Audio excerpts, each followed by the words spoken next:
waaw donc ahlan wa sahlan njaboot gee ngi lay dalal di am mbégte vraiment ci honoré bi nga honoré sunu invitation bi monsieur Biagui Samb. daanaka man maa leen gënoon nam. waaw. man du ma invité ci kër gi laa ko maa ci. jeex na. dañoo sumb waxtaan rek ñoom ñu toog ñu waxtaan ci kër gi. ndax kër gi ñoo bokk kër gi. nañu këri rek. ba véritablement li ñu bëgg. incha allah yàlla defal ñu ko. macha allah maa leen di baalu àq. di leen di baal àq. di ñaan yàlla ñu ci yàlla bàyyi ba si kanam ak kanam. yàlla defal ñu njaboot gu am barkel. yan nañ fi toogaat. di defaat yeneen i émission wala yan nañ toogaat di def yeneen i émission même bu dul fi mu nekk feneen. wala boog yàlla defal ñu leneen loo xamante ne moo ëpp émission. defal ñu ko kenn ku nekk. yàlla mën na ko yan na ko yàlla def. am mbégte lool véritablement ñëwaat fii. di la nuyu yaa Moussa Cheikh bi. maa ngi lay ziar bu baax a baax. Lalla maa ngi lay nuyu bu baax. xaw ma je vais dire ma fille. xaw ma lan lay wax. bu ma ci wax baax na. alors maa ngi lay nuyu bu baax a baax.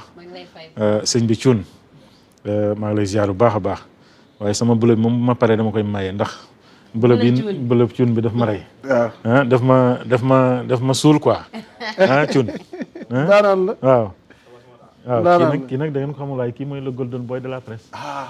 dañ ko koy jiiñ nag dañ ko koy jiiñ mais nangu na mais finalement. nangu naa ko am sax ñeneen ñu ci yokk international au lieu de presse nationale. maa ngi Mañoon ay dara ñoo ko doon Mañoon moo ko doon xëccoo ci man. mu xam ne mënutul nekk mu daw bàyyi ma fi. moom it ñu ngi koy nuyu de passage moom Mañoon. la fait les beaux jours. macha allah waaw kër gi. donc ñu ñëw ñëpp. en tout cas di sant internautes yi. ndax xam naa ni ñu amee mbégte ñu gis ma noonu lay amee mbégte aussi fekk si waat leen. ma am mbégte lool vraiment. di nuyu nag kilifa diina yi. wax nga ko sànq. c'est important. c'est très très important. kilifa diine yi fu ñu munti nekk. kenn ku nekk ñu ngi koy nuyu. jàngu bu it ci la bokk. parce que koor gi. ñoo ko bokkoon ñu ngi ci carême. ak ci ramadan. macha allah loolu dogalu yàlla la. yàlla moo ñu defal xéwal boobule. moo tax dañuy wax ni continuer di waxaat. du kenn ku dul moom. sunu borom. ku fi bàkku ne mën a. da ngaa yëgul dara rek. dëgg la. sunu borom mooy lépp. ana laysa huwa. moom mooy lépp. moom mooy fépp moo nekk fépp. mooy gis lépp. mooy xam lépp. waaw. ñun ñii dafa am lu ñuy dénk rek. te mayuñu ko. dëgg la daf ñu koy dénk. tabarakallah. sunu borom nag bu la dénkee mbir. def ci lu tax mu dénk la ko. sinon bu la meree rek du baax si yow. dëgg la. ndax bu la dénkee mbir bu koy nangu te defoo na mu ko war a defee. da koy foqati. dëgg la. waaye boo ko defee na nga ko war a defee loolu lay faral di wax da lay saraxu sax day mel ni ku lay saraxu. jox ma la ma la joxoon. léeg-léeg nga gis nag nit ñi jëlee ko fenn rek yóbbu ko feneen fu gën a kawe. yàllaa ko doon saraxu parce que am na loo fa doon def loo xamante ne lu baax la. moo tax ma dénk la ko. comme que yaa ngi ci def lu baax xaaral ma doxal leneen loo xamante ne moo ëpp lii nga mun ci defaat leneen lu gën. loolu suñu borom rek moo ko mën. kon ci weeru koor gi yàlla ñu yàlla defal lu ñu bëgg. yàlla ñi feebar yàlla yëkkati leen. ñi nga xamante ne caabi féete leen ginnaaw yal na leen yàlla woyofal yëfi. delloo leen ci askan wi. yàlla soppi leen. ci ñi war a soppeeku. macha allah. ñeneen ñi duggagul nag yal na mu doon kumpa ci ñoom. ci nit ñi ñëpp yal na mu doon kumpa ci ñun. waaw nuyoo bi gudd na. waaye nuyoo la boo xamante ne nuyoo salaam la parce que yéen a wax salaam. salaam moom mën nañ nuyoo fi ba suba. kenn du ne defuñu émission salaam. ñu yemee ci nuyoo bi rek. mais président. waaye daa dem si cinéma bi de. tardé na film bi di nuyoo mu bëgg a jox ku nekk loxo avant muy pare salle bi film bi jeex. mais yokkal ko ci grade bi neen Oustaz Serigne Samb Biagui. tabaarakallah. lépp dana ñëw ci biir salaam. Abdoulaye wax na ko sànq. dem Sëñ Tuubaa danaan gisul lu ko gën fii ak fa nu jëm. waaw. ndem sax bokk na ci ay signature am. wasalaamu ala man ittabaxal huda. nee na jàmm nag ñeel na kay aw ca yoon. yal na nu yàlla defal jàmm. ci jàmm jooju laa joxe kàddu gi soxna Lalla. defe naa nag pale fi mu ne nii moom moo attiré regard yi. moo waral coow loo xamante ni xamagunu fa wànneen di mujjee ki gëtëm. ndax dinañ wuyu ji ci ndogu ba du nu wuy ji waaye coow li bëri na lan moo xew Palais soxna Lalla Rasoul. waaye Moussa mu mel ni son excellence le président Bassirou Diomaye Diakhar Faye dafa daal di woote ndogu képp koo xam ne rek maire nga au sein de PASTEF. te njëkkeewu ko ci ñoom daf ko njëkkee woon ci ñi nga xamante ne ñoom ñooy coordonnateurs yi. ba ñu demoon wuy ji d'ailleurs sax ku mel ni honorable député Ayib Daffé jotoon na ci andi ay leeral. donc fii may waxee ak yéen nag mu mel ni député yi ak yenn maire yi wala boog maire yi président de la république dafa sàkku si ñoom invitation fële ca palais pour ñu ñëw ndogu. mais daf si am ñenn ci ñoom ñoo xamante ne dañu décliner li nga xamante ne moom mooy invitation bi. ku ci mel ni honorable député Cheikh Bara Ndiaye. amaat na aussi beneen député boo xamante ne moom tamit daal dinay wax ne daal boobule ndaje bokkul ci ñi nga xamante ne ñoo fa war a dem yaa Moussa. donc xëy na nag ku ci nekk am nga sa gis-gis ak lan moo waral nga ne boobule jotaay doo fa dem mais daal loolu bokk na ci li gën a fës tey ci wàllu actualité bi en attendant ñuy xaar ndaje boobu tamit lan moo ci nar a tukkee est-ce que dañu nekk di rataxalaat diggante bi est-ce que dañu nekk di préparer waat loo xamante ni peut-être sénégalais yëpp dinañ ne dafa mel ni kat dem bi am na solo. donc est-ce que question bu nekk mën na génnee. macha allah ci li nga xamante ne moom mooy rencontre bi. macha allah alors defe naa kilifa gi tomb bu njëkk boobu lañ bëgg ubbee waxtaan weeg yow ndax invitation bi de fi mu ne nii indi na polémique am na ñu waxagul dara am na ñoo xam ne teel nañu wane seen position.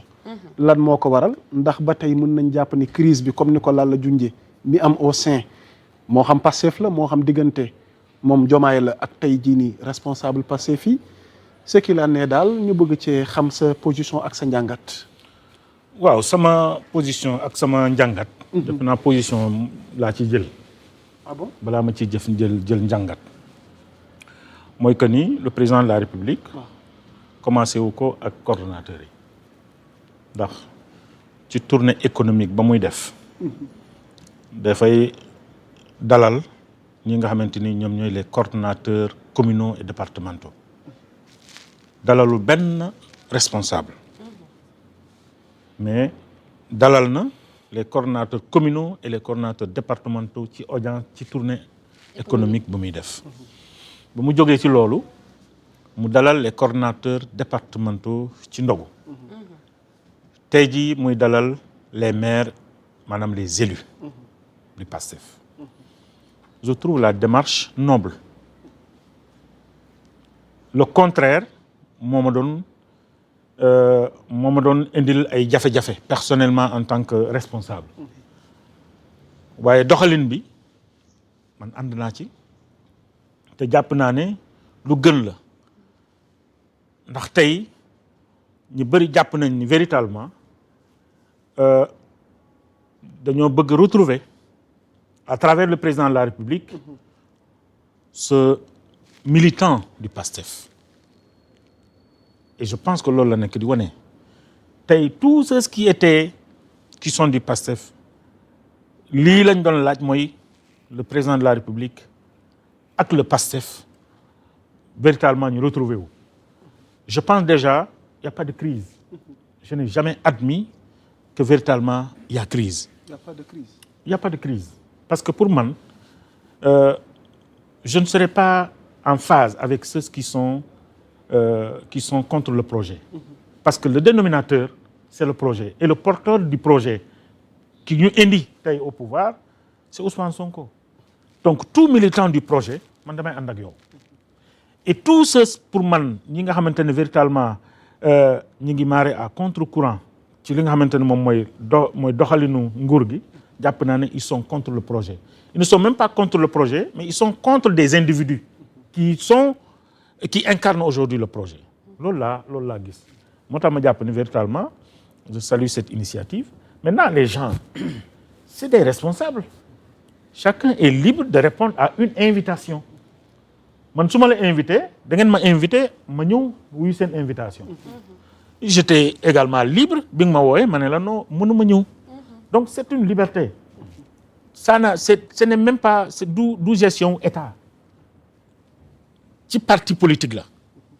C'est une question politique. Donc si vous l'avez invité, yaa xam ndax di nga dem wala doo dem. Mais pour man du changer dara ci véritablement ci li nga xamante ni moom mooy dénominateur commun mooy le projet. Et le projet aujourd'hui est très bien porté. Et il est porté aujourd'hui par le chef du gouvernement. mi nga xamante ni le président de la République waxoon na ni damay renforcer les pouvoirs du Premier ministre. Et renforcement pouvoir Premier ministre, c'est justement pour mën a doxal véritablement le projet. Je pense qu'on va y revenir. Ce qui s'est passé à l'Assemblée nationale doy na pour wane ni véritablement moom le Premier ministre Ousmane Sonko il fait focus ci li nga xamante ne moom mooy le projet. Cheikh Bara, il est député, il n'est pas n'importe qui dans le projet. S'il prend position. Oui, il est libre de prendre cette position. ñëpp gis nañ la position de Cheikh Bara, c'est pas cette invitation là pour man bañ a répondre moo gën a tuuti ci position bu mu jël. noo jàngatee loolu.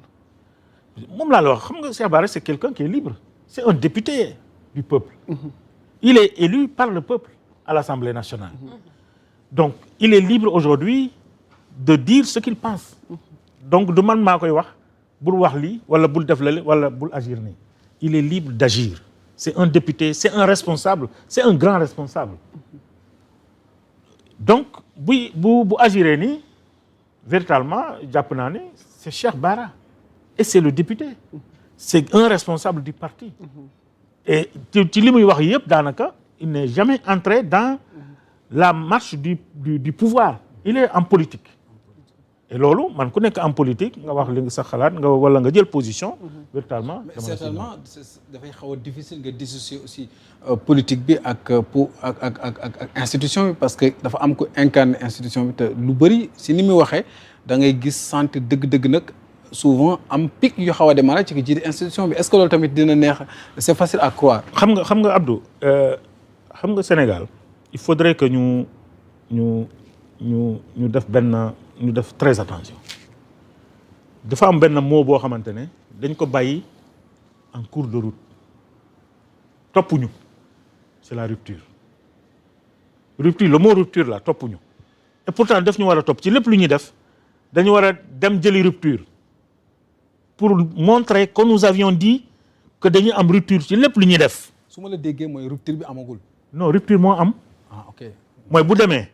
ba kenn ci pouvoir yi muy mais rupture moom laa la mën ne la rupture la xam nga ni dañoo jóge ci benn jamono joo xamante ne ngeen jéggal ma ci kàddu un simple vigile pouvait faire limoger un ministre parce que doole gi mu amoon parce que tout simplement il a des liens avec ki nekk ci kaw gis nañ fii koo xamante ne c'est un député qui était plus puissant que son premier ministre gis nañ ko fii gis nañ fii un Premier ministre boo xamante ne ñemewul jël benn dogal ci benn ministre parce que tout simplement moom proposé wul les ministres loolu gis nañ ko fii gis nañ fi un président de la République mooy buum mi gis nañ fi un président de la République bi teg concam ci ay dossiers yoo xamante ne c'est des dossiers de justice léegi nag loolu lañ dindi il faut que ñu nangu aussi que mbir mi doon am muy law ñu ñëw ñu dindi ko du yomb ci ñenn ñi c'est mal vu pour certains mais c'est la réalité et c'est la règle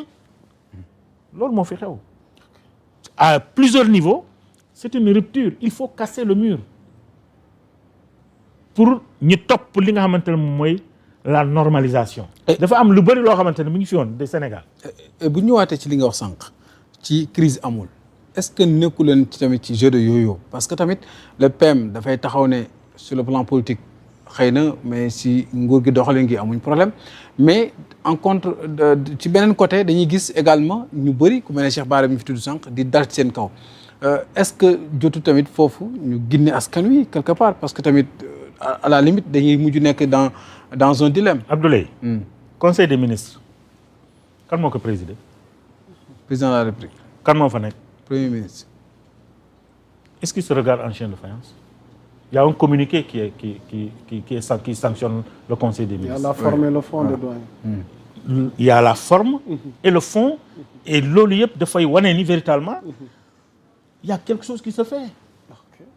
Dans ce pays où véritablement ak sur le plan économique li ñu jànkonteel xam ngeen ni bu fekkente ne tey il y a pas cette jonction entre PM ak président de la République.